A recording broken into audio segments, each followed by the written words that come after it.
Yeah, no, I would agree, especially now that it's over. I really had no idea what to expect. It was the first time I've done something like that, so it was a cool learning experience. But I thought it went really well because I was worried about filling in the time because we had 2 hour slot, so it was I felt like I wasn't reaching for anything, right?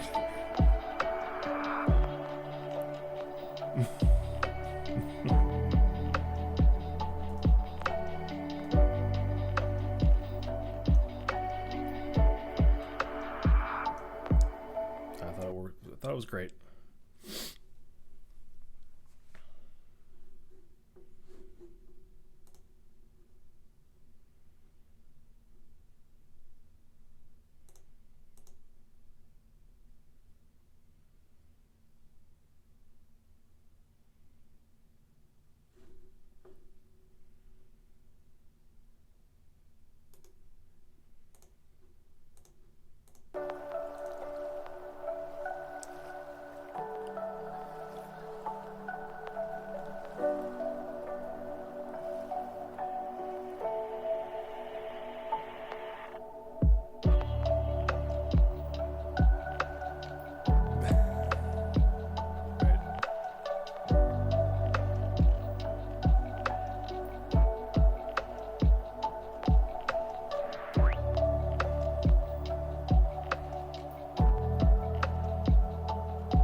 Good morning.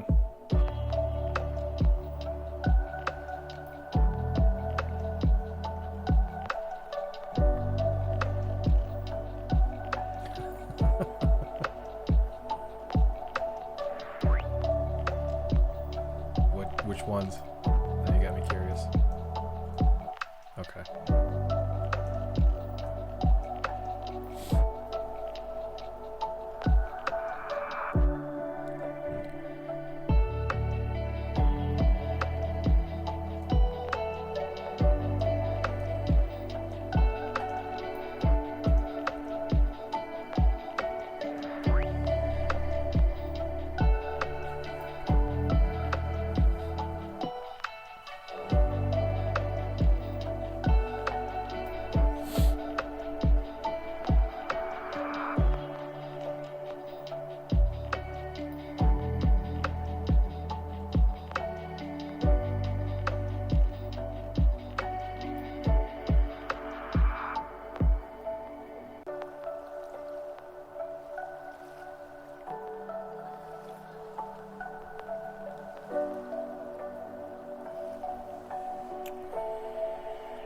Sounds good.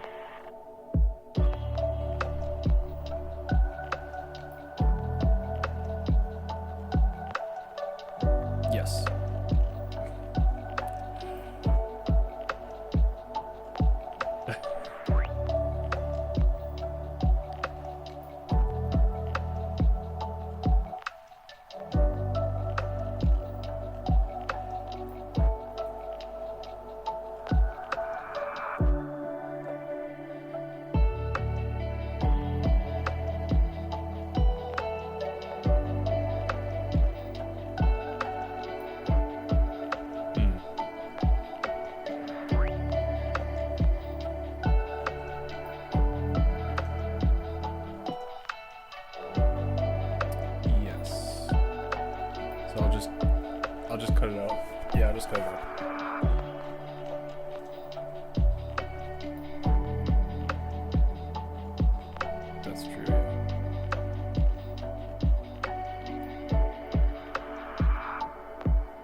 I just cropped out the top, so we don't show the participants, and then if and when Madison talks, it won't display his number on top, so we should be okay.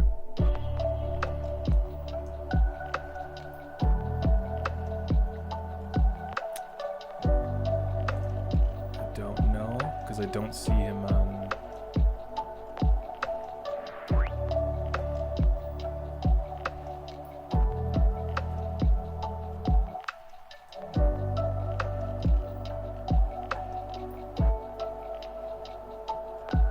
Yeah, I'm not seeing it, at least on my feed. I'll watch for it. If it's there, I'll come out. Shouldn't be a big deal.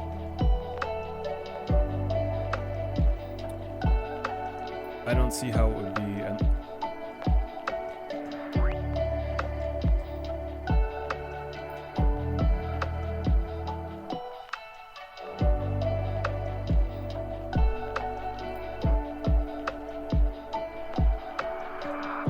No, that's fine by me.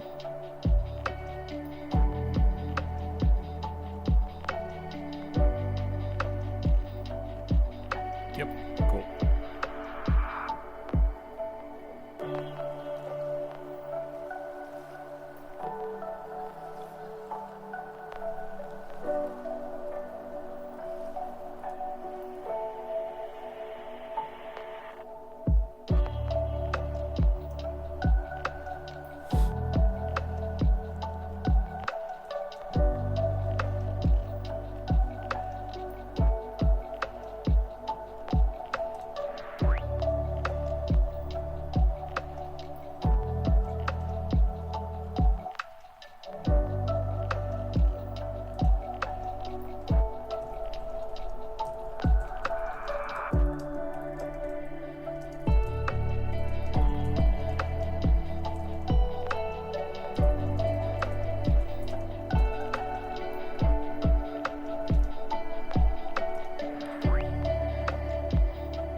It's not a problem at all.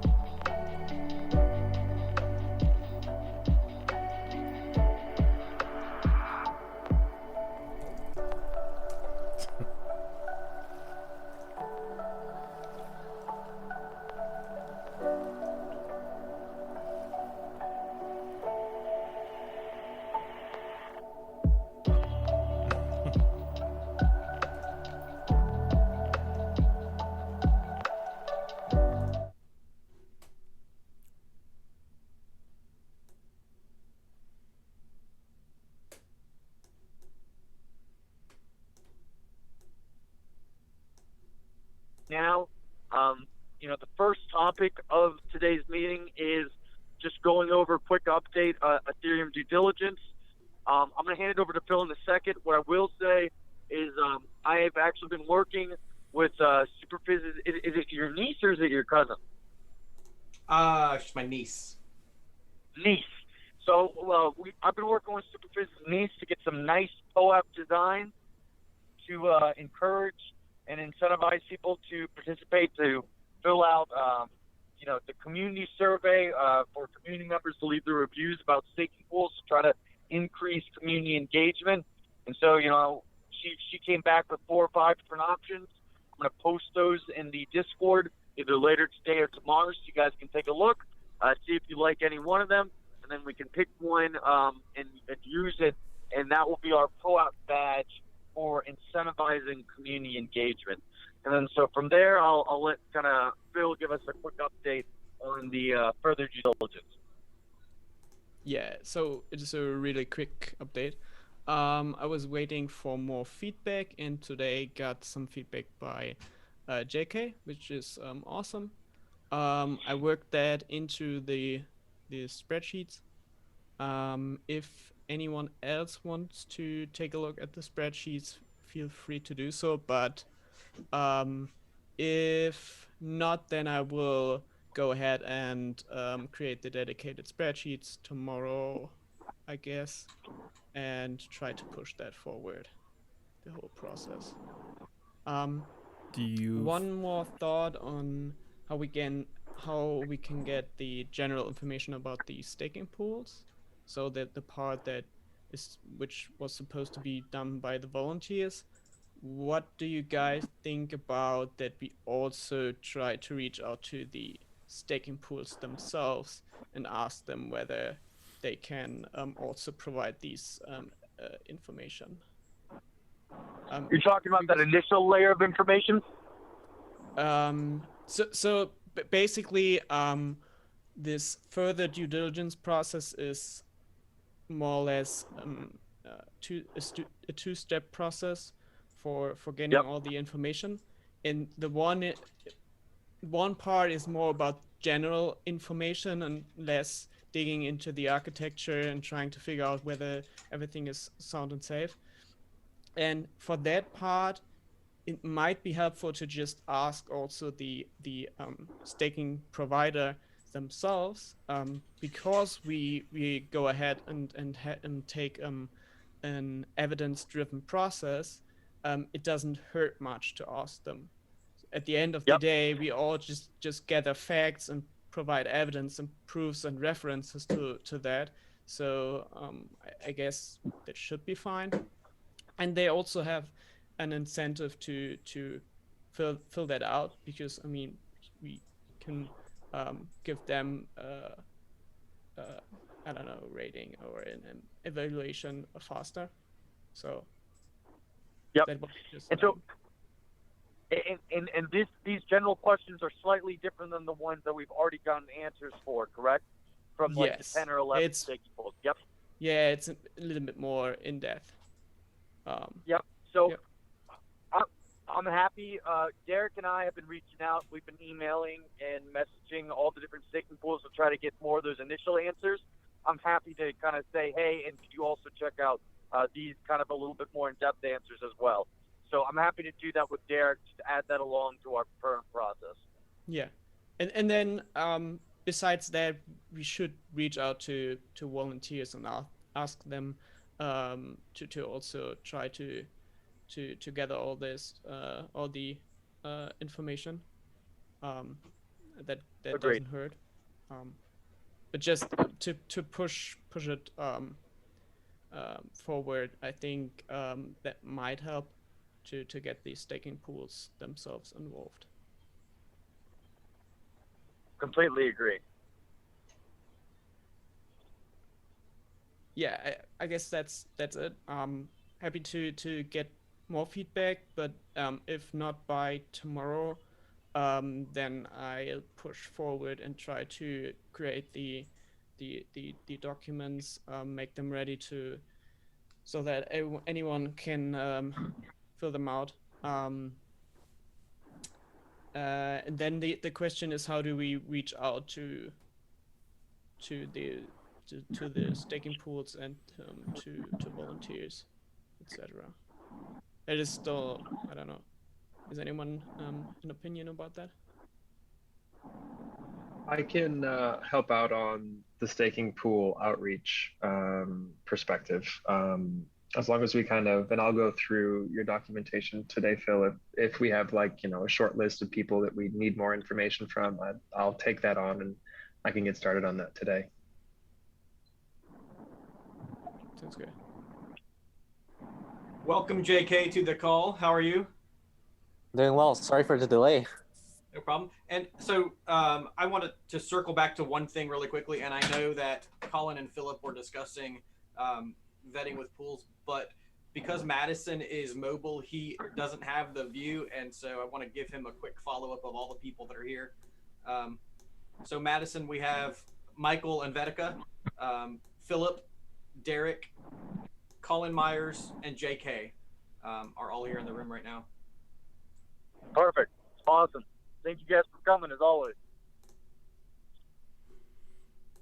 Yeah, JK, we were just talking about the that I appreciated your feedback and I worked that in. Thank you so much. And I had the idea that for pushing that process forward, that we also could reach out to these staking pools themselves for the more general part, since it is an evidence-driven process that shouldn't hurt.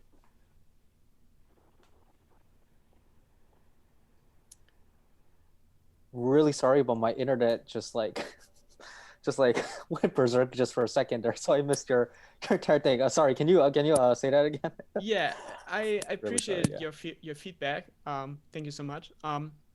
And I will push the whole process forward if I'm not getting any more feedback by tomorrow.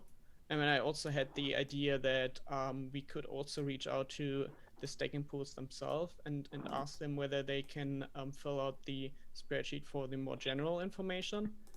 Since it is an evidence-driven process, that should be fine, I guess. Yep, sounds awesome. Terrific. Anything else on further due diligence, Phil? No, I guess that's it.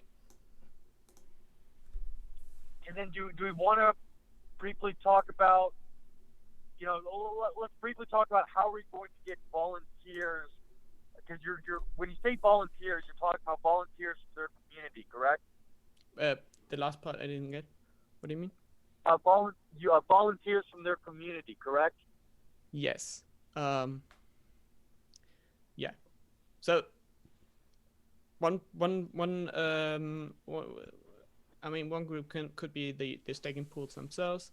Another group we can reach out to are folks from the ETH staker community, for example, the educator group. Yeah, and then we should just try to reach out to folks on all social media channels. I don't know who's in control of all those accounts and so on. I set up the Ethereum educators the ETH staker educators. So what I think would be a good idea, I can ask them for a representative, because there's no real leader there, but we can identify one person as a leader to then be a liaison between the EDDC and that group. So I think that will work well. Yeah, that's a good idea. And also, not only should we try to reach out to volunteers for gather the information, but also to try to get some feedback on the pools by existing users. So we should also try to reach out to them as well. I guess we can do so in the same post. Yeah, we can do it in the same manner. We could also post in their Discord channel saying, hey, any users want to comment on this, provide feedback, you can do so here. Yep. And then we could offer the POAP there as well, right? So we could say you can actually earn a POAP through providing your feedback. Yeah. Does it make sense to put that to just have a post also on the website? So to write it up, link to, I don't know how we get them, how do we onboard those volunteers, but yeah, just to streamline this process on getting them on board. My only worry is if we put it on the website, people can definitely influence those like user reviews, right? That would be my only concern. I think it's still worth it to have it on the website to get the feedback. I'd rather have the feedback than not, and just run the risk of getting, someone posting, 10 different feedbacks, acting like they're 10 different people. But that's my opinion. I think that we do have a pretty interesting solution for this. Michael is getting really good at integrating POAP voting. And so that could be our Sybil resistance. And POAPs are fairly well vetted so that it would be very difficult to fake information with them. I totally agree with that we shouldn't just put the links to the spreadsheets on the website. Um, that's why I just said we need some kind of an onboarding process. Whether we use some kind of reputation or civil resistance mechanism with POAP or um, Bright ID or I don't know, um, or just go with I don't know Discord handles and see whether they're um, reputable users. Um, it's fine. It's fine for me. Yeah, I just don't know what the best process is. Kind of lost the thread on that one. I'm sorry. So what is it that we want to solicit volunteers for exactly? So just to for the part where we try to reach out to the existing users, the question is how do we onboard them and how do we make sure that that I don't know um, that not just one that there aren't any spamming or trolls coming in and just providing bullshit feedback. Gotcha. Yeah, we can definitely. Yeah, I think that's a good idea. I'm almost thinking if we. There's no wrong solution, I don't think, and there's more than one way to do it. But I'm almost thinking if we can have some sort of sign up on the website to solicit volunteers just in general to help vet for that secondary. So after we do the initial evaluations of a staking pool to help you do like the real deep dive into the due diligence, and then we can also reach out to the respective staking pool subreddits and maybe solicit users there and say, look, we're, say it's block staking this week. We go to the block stake subreddit and their respective social media outlets, ask for users. Maybe we set up a private Discord chat room, kind of vet out who's a real user or not. I don't know what that looks like specifically, and then kind of go from there and maybe do some user interviews. Is that kind of what you're thinking? I don't know whether I mean I don't know whether we want to do some user interviews, but I mean I've created a Google form which is just basic information about what was the past performance of the pool, were there any kind of incidents, and for more for claims that are more subjective. I mean, we could use the ether as a way to gather feedback on the pools. I don't want to have this manual process I mean, there could be a lot of work if we just having user interviews for every pool. I mean, this has become a lot of work anyway. I don't know if we want to expand that on having additional work. My vote is to nix the user interviews. I do think that'll be too much work to handle. I think just like having to fill out surveys or whatever, answering questions, however you want to frame it, I think that's just a lot easier. What I will say is I think we've agreed that we want some of this. I think we can have a discussion throughout the week in Discord about, how we actually solicit that feedback on the website. But I think we're definitely in agreement that we want to solicit that feedback via the website and have those users fill out forms. So what do you guys think? Because I want to make sure we get to the website and then any other items. What do you guys think about having a discussion in Discord this week for how that could be done exactly? And then next week saying this is how we're going to do it. What do you think about that approach? Sounds great. Yeah, sounds good. Seen a lot of thumbs up, Madison. I know you can't see that. Yeah. One thing. So, anything else on further due diligence, Phil? No, I guess that's it.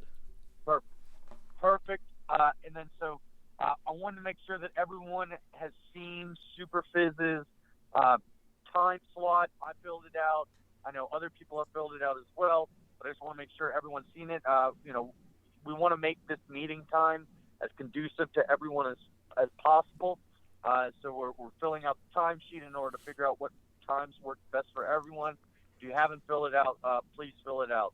If there's any update there, because you had alluded to it a little bit earlier today in Discord. Yeah. So I was really looking for like a bifurcation where we would see, two groups that were kind of 12 hours apart. That was at least was my assumption, based on some people being, well, obviously just different time zones. But there is no real bifurcation. There's very much an ebb and flow, and so 4 p.m. UTC, which is 30 minutes from now. JK is looking at like, so, and forgive me. So 9 out of 11 people were okay with the call time at 10 a.m. I think if we're going to purposefully expand this group, then we're going to have to take a leap of faith, and then give people an opportunity to fill in. So essentially, how can we schedule a meeting time with people who can't be here, if that makes any sense? So I think that what I'm thinking is we should probably flip back and forth between 1600 UTC and 400 and 4 o'clock UTC. So for me, for example, that would be 10 a.m. and 10 p.m. And that will exclude some users on some calls. Phil, talk to me. What do you're smirking like your face? Oh, it's totally fine. I mean, it's the same situation JK is in, so. Okay. What is 4 a.m. UTC for you? 5 a.m. Shit. Oh, sorry. I mean, my sleeping schedule is screwed up anyway, so. You and JK are in the same time zone? Oh, you're just same situation. Okay. Yeah, same situation. Yeah. Almost same. Okay. Yeah. Here's what I'd like to do. And it's difficult because I really, like I said, I hoped that survey would make it obvious that there were 2 perfect times to meet. Philip and JK, if you two can coordinate and let the rest of the group know one time that works for you two, and that is because you all are already making, you're already going out of your way to make this work, and so you're the people we want to accommodate. And so if you're willing to meet us now, then we need to be willing to meet you. So Philip and JK, if you two will come together, find a time that works for both of you, that will be our alternate time meeting, and we will flip back and forth. I'll make it very, very easy. I'm okay with, what was it? 4 p.m. UTC. Because yeah, I know, because like 1 a.m. that's like 1 a.m. my time, and I think 1 a.m. my time is much better than Phil's 5 a.m. Because I can't even remember when I was awake at 5 a.m. last. Yeah, it's, as I kind of said, it's difficult. I'm asking you to represent Korea, I guess is what I mean, and not. I know that you're willing, but if we're going to have global members, then we need to have a time that works globally, so that we can flip back and forth. As I said, I do think those might be 12 hours apart. That makes kind of a logical sense. Does anybody else have a thought on it? I didn't get the data from the survey that I thought would give me the answer. I agree. Superfizz, I completely agree with your approach. I do think we need to be as accommodating to JK and Phil as we possibly can. And having them come up with an alternate time that works, best for them, and having us work around that, I think it makes complete sense. Okay. So we'll take it out of data and take it into the world of common sense and try and see if we can build times based on common sense, and then if we end up going back to the data later, that'll work. And so I'll continue to make it my responsibility I'm going to steer away from this data approach, and I will be in contact with you guys this week to schedule the time for next week's meeting, which will be obtuse for some people. Let's just know that in advance. Thanks for doing this work, Superfizz. I know it's always a pain to figure out all the scheduling. I thought it would be easier, honestly. I was like, oh yeah, we'll see 2 spikes. We'll plan it those 2 hours, and everyone will be happy. But no. Yep. Awesome. So, anything else before we get to the website display or exhibit? Are we the team? Is it the right time to talk about our regard for pools who are staked multiple times? I'm uncomfortable approaching the topic because I'm just not I'm a bridge builder, and I don't think that's contrary to bridge building, but we do need to acknowledge that some pools have been staked more than one, slashed multiple times. And what should our process for discussing that look like? Yeah, well, I think we agreed last week, and we have that information posted on the website. So let's start there. Like, we should keep track of all the slashing events that are tied to a staking pool, have information regarding those slashing events on that staking pool's page, or maybe a special section for slashing events and listing. Well, however we do it, we agreed last to have it on the website. What else do people think we should do?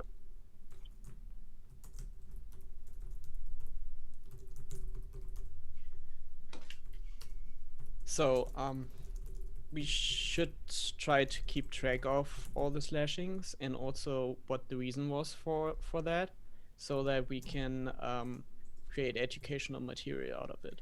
So that it is not just a finger pointing to the pools, but also lessons learned out of it, and also maybe point towards their postmortems or so. Yeah. Yep, I would agree. I would like to see, sort of as a community, we've done it already, but formally on the site, I'd like to see a spot if and when there are slashings for the respective pools for there to be a full triage follow-up after. Doesn't necessarily have to require the staking pool themselves. Obviously, we'll welcome their whatever they want to market in terms of what happened, but I think it's important that whenever a slashing happens, that we should as a group have a specific meeting addressing what had happened and our perspective of that, and document it on the site, so that there's at least some sort of trail and ultimately reputations built on these pools on the site. It's important for me that we work to be as collaborative with the pools as possible. I have said it numerous times on Reddit and Twitter.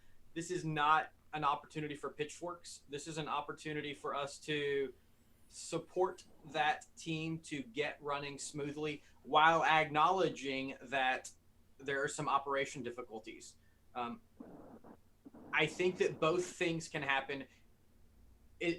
We need to resist that community temptation to say so-and-so is a bad pool because this happened. I think the approach is this happened, and we need to, as due diligence providers, we need to document it, but then also offer that pool an opportunity to talk to us about what they're doing to grow and change. That really benefits everyone. So instead of us from the outside looking at a pool and saying this is what happened, I think we invite those people in and give them a chance to publicly say, to do a public postmortem, I guess. That gives all of us a growth experience. I don't know how others feel about that, but that seems to me to be the right direction.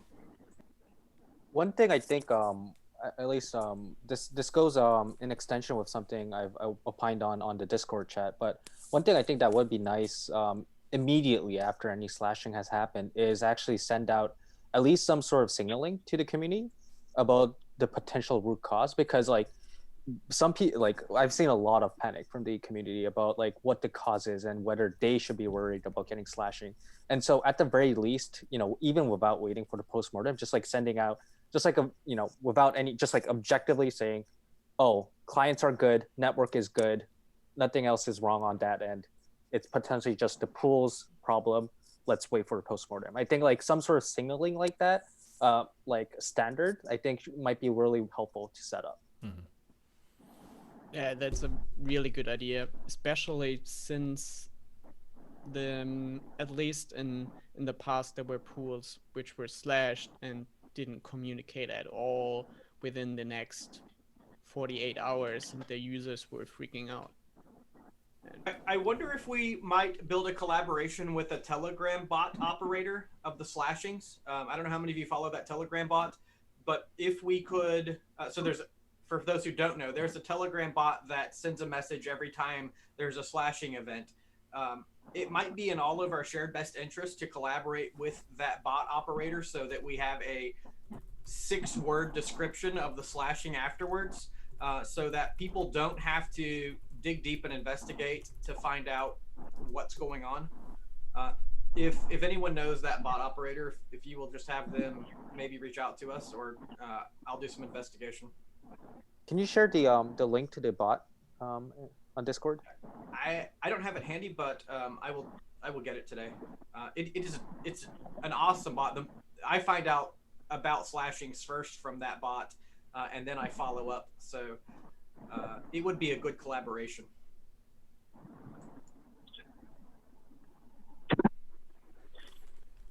Yeah, I think that makes a lot of sense. So, okay, let's imagine what this would look like. The bot, we're collaborating with the bot. It says that there's a slashing. What information does the bot provide when it says there's a slashing? Just that there was a slashing, right? It's very minimal information. It's essentially, I believe it's 2 pieces of information. It is the index of the slash validator and the index of the validator that did the slashing. I believe that's all that it provides. And in some cases, in our recent slashings, it will be a page. I'm showing it'll be a page full of index numbers, which indicates there's been a massive slashing. It would be helpful, I believe, to everyone to just follow that up with X pool was slashed, misconfiguration is, or mitigation is in process, so that it gives everyone that, like JK said, especially the new users, the home stakers with maybe 1 or 2 validators, all begin to wonder if this has something to do with their setup. Are they at risk? And it's becoming a PR opportunity for us to reassure these home users that this is not something that's going to happen to them. Is it possible? Yeah, go ahead, JK. Sorry.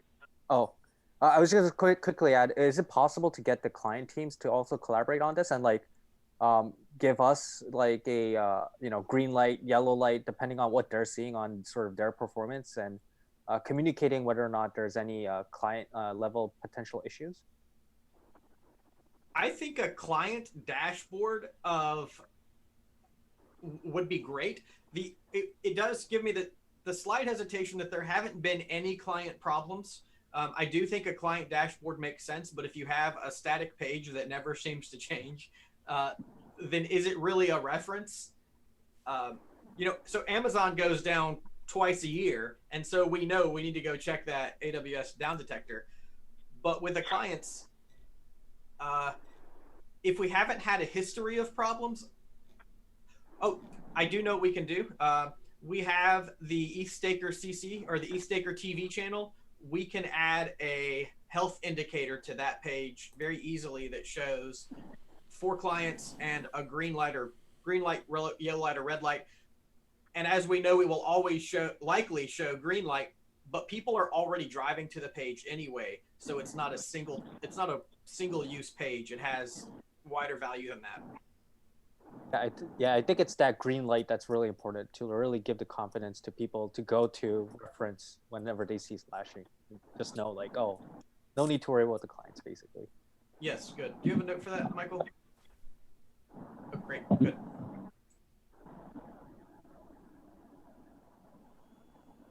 Awesome. Is there anything else we should discuss about flashing and publishing about flashing? I just mentioned something that many people may not be aware of, and I just want to follow up with that. ETHStaker has a web page now, a Twitch stream of all of the clients running in real time. So anyone who's curious can go to that and just look and see the beacon chains running. Michael, do you want to tell how people can find that easily? Yep, it's on our website, eaststaker.cc, and on the main navigation menu, you just click on eaststaker.tv, and that'll link you right over to the live stream.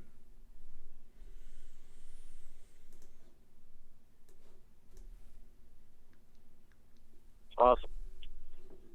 Well, if we don't have anything else on Flash, let's move on to the website exhibit. So I think, Michael, this is you take it away. Yep. Okay. So, just admittedly, this has been a bit of a weird couple weeks for me, so I haven't probably put as much time into this as obviously it should have. That being said, I do have something to actually present today, so let me share my screen real quick and just provide some updates as to what's going on here. Make sure we're still recording.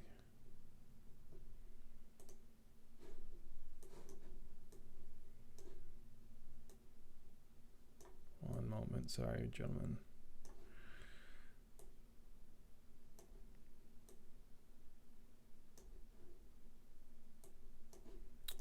Okay, so most of this is not new. We've seen this part last time I sort of presented the layout of the website.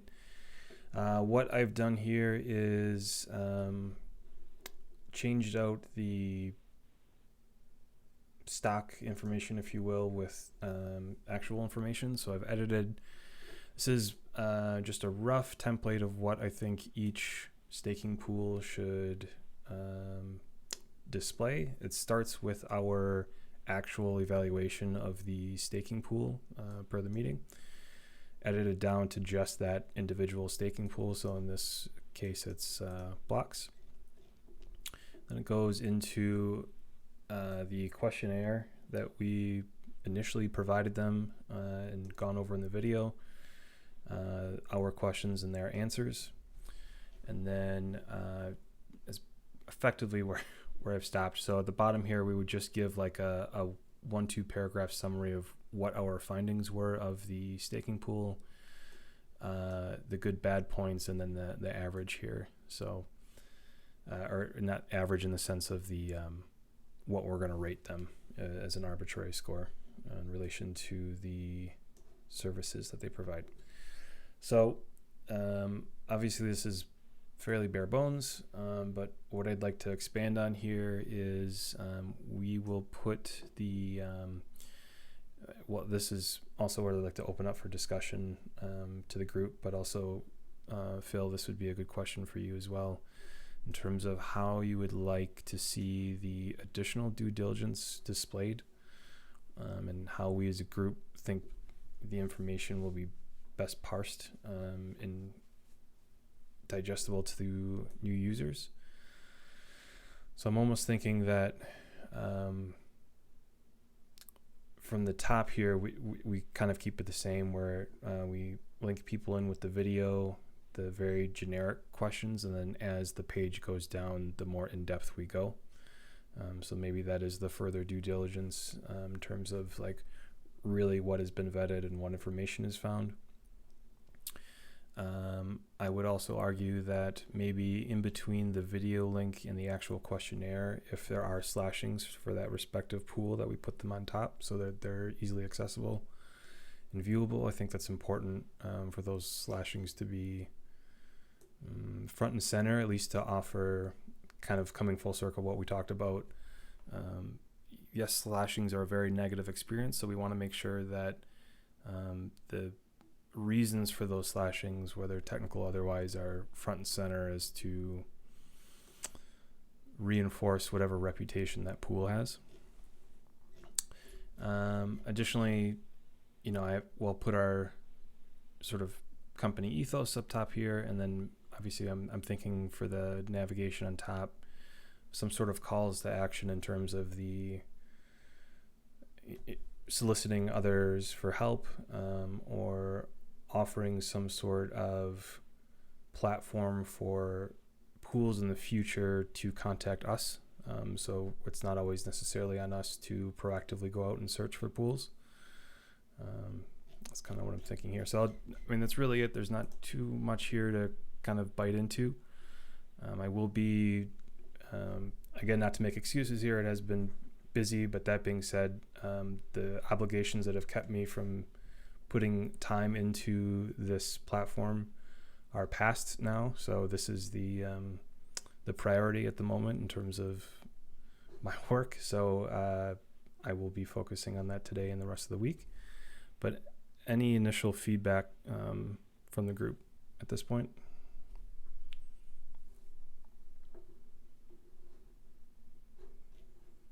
Looks I good. love the design. Looks really good. Yeah, I think We all have the same weight meter. One of the questions that I had asked last week, and I forgot to post it in Discord, but are we going to try to put a capture link for the questionnaire on the site? Because then it's, if we have the questionnaire, like the Google form embedded into the site, then, we can stop manually pushing people the form, and we can start, proactively, if you will, or, however you want to call it, like using Twitter and other mediums of exchange and pushing people into the site. And then they can fill everything out through the site, and it would save us a lot of time, and the integration, because it's already a Google sheet, should be pretty straightforward. I don't know what you use to make the site, but just wanted to make that comment and get your thoughts about it. Yep, that's a great idea. We can definitely sort of embed that functionality into the site to save us some work. In fact, I'll start doing that this week too. I think that just makes sense. Anytime we can save ourselves some manual labor here, we might as well. Cool.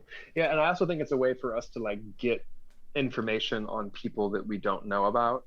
I kind of foresee this world of, we've seen it with the DeFi space, and I think Ethereum's bridging more into that, especially now that pooled staking is open source, and there's going to be a lot of people tooling around, and there will be so many new and different pools that are popping up, and we won't be able to stay on top of all of them, nor should we really. So we're going to end up in a situation where they're going to be coming to us, which works in our advantage. So we can make it easier for both parties if we can just embed that, and then we can update it, and we can automate it. We can do many things once it gets embedded. I just think that'll be helpful, as we'll probably see loads of different projects pop up over the next, call it 6 to 12 months, and for the foreseeable future as well. Agreed. Yes, inbound's always easier than outbound, or at least I would imagine that would apply to this too. Yeah, it definitely is. What are we thinking for one of the things I was sort of wrestling with when compiling the information is, what do we want to consider a minimum level threshold for information to publish for a staking pool? Obviously, the further due diligence per staking service is going to take a while. So what? Yeah, I guess I'll just leave it there. So we've agreed in past meetings that as long as we get those initial answers, those ones that we've gone over, for example, pool by pool, once we get those initial answers, we can publish those, and then we leave it there with caveats saying these answers have been provided by the staking pools themselves. They haven't gone through our further due diligence process yet. We wanted to make sure that the information is there, but this hasn't been verified yet. And so that's what we've discussed and agreed upon in previous meetings. Do we hold off then on, just to be very specific then, that makes sense, until that further due diligence has been published on respective staking pool, do we then hold off on a formal rating? Or do we provide an initial rating, number and color, based on that, the initial questionnaire?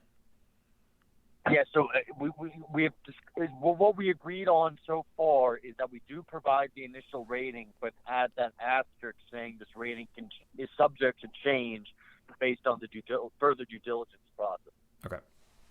Okay, sounds good. Just a few thoughts on the whole topic. So I think this website looks great. There is the trade-off between comparing different pools and taking a look at a specific pool just by how we visualize all the information. Then there's the idea which I have that not maybe instead of having this good bad, but additionally we could also have a recommendation what is the targeted group, audience, or user.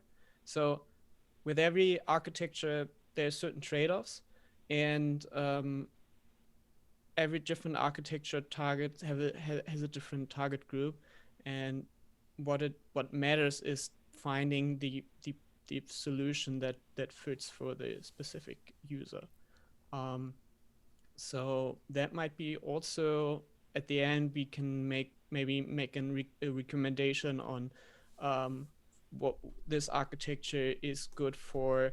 I don't know if Lido, I don't know how to pronounce it, is good for users that want to keep liquidity, but can live with certain trade-offs like, I don't know, additional smart contract risk or whatever. And on the part regarding the rating, I think it is fairly possible to keep the same, how do you say, that we can expand on the current format which is just based on the answers provided by the staking providers, and just expand on that, maybe link to, that would be ideal in my opinion, to a full report where all these different kind of aspects are in there, maybe a PDF, or maybe link to the Google spreadsheets, and then have a similar evaluation method on the further due diligence as we have with the current answers, so that we can just, as we get this further due diligence reportings in, that we can just update it and just make clear that this is work in progress for those evaluations which don't have currently this further due diligence process. Okay, sounds good.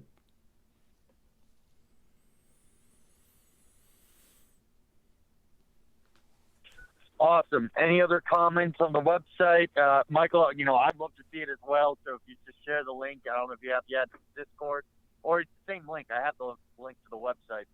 So I'll check it out as well. I'm excited to take a look. Awesome. Yep, I'll share that out to you if you don't have it. Terrific. Any other comments that people want to make? New topics, etc.?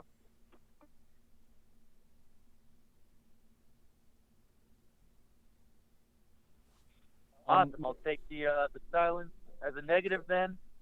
Sorry, Madison, just one thing.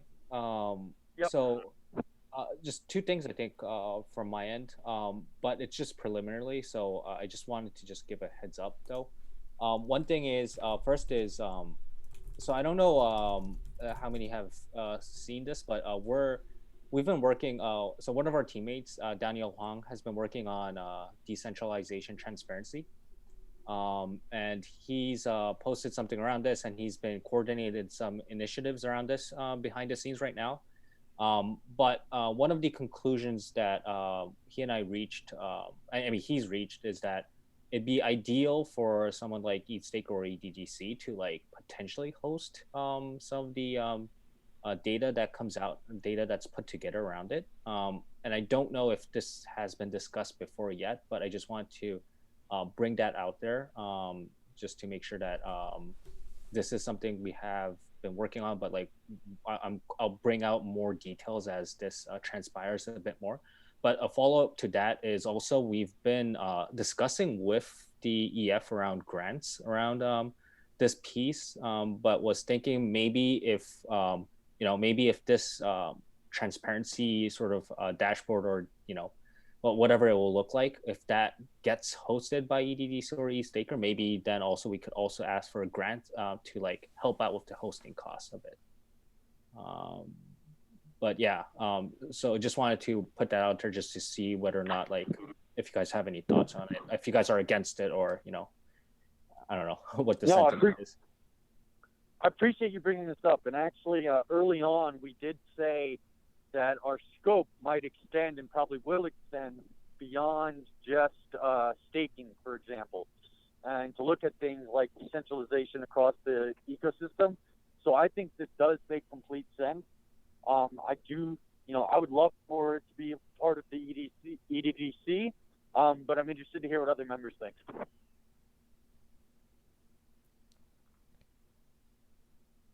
I think it holds a lot of potential.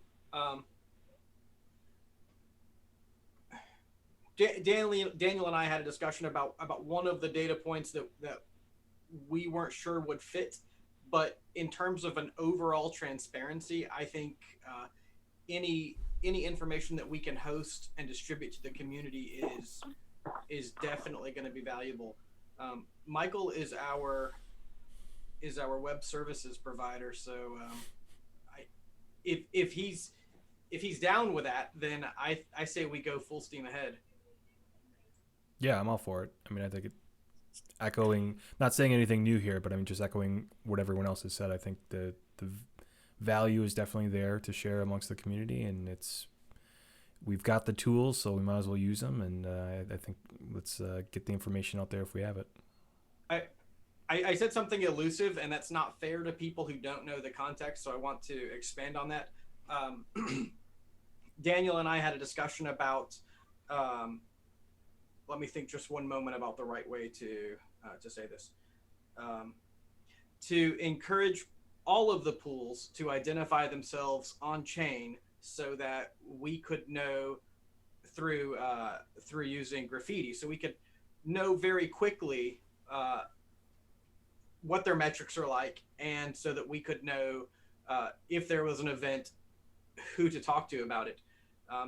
After talking about that for some time, the ultimate conclusion was that while it is something that we would like to encourage all of the pools to claim their block proposals, that it's not anything we want to pressure pools to do because of things like country jurisdictions, because of censorship, because of the need for plausible deniability to say for a pool operating under duress to be able to have that anonymity should they choose.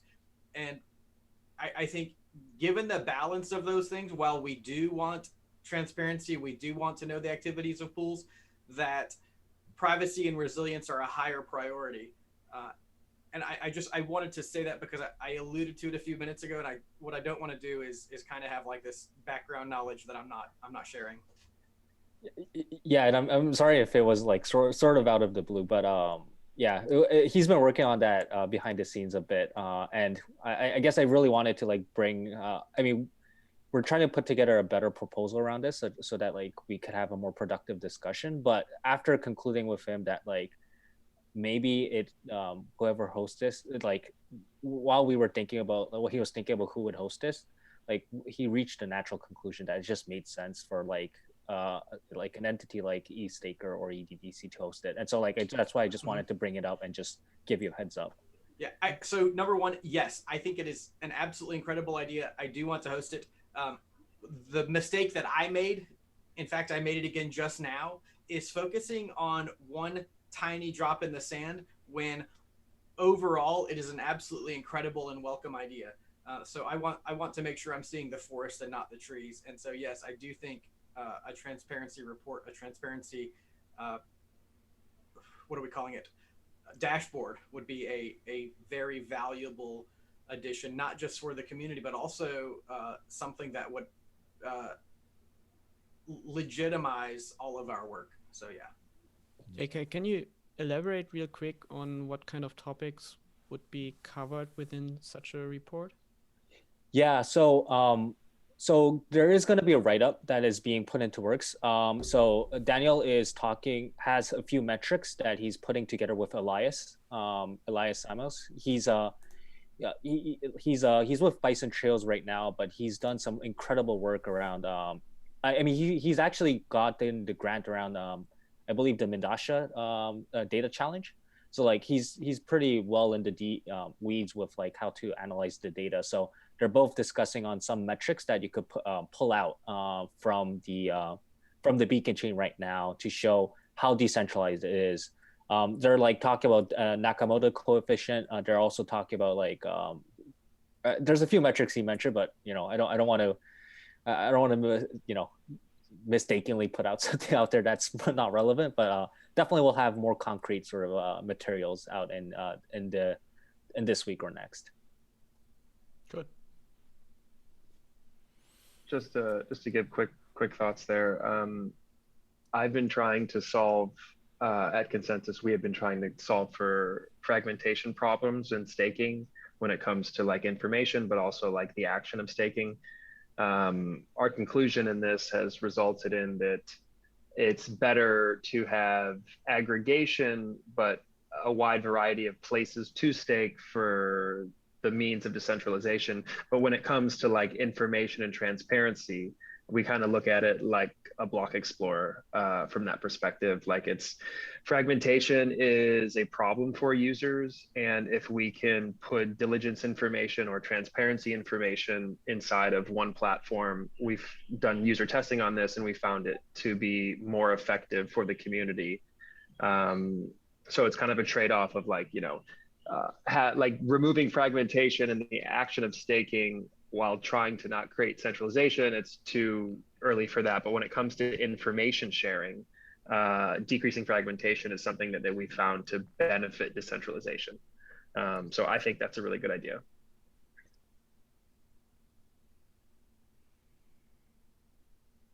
Awesome. So seems like we're all agreed.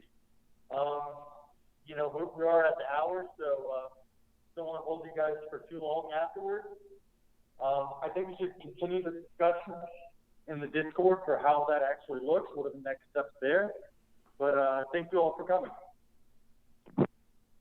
Thank you, guys. Thanks, everybody. Thank you. Thanks for hosting remotely, Madison. Cheers, everyone. Thank you for the understanding.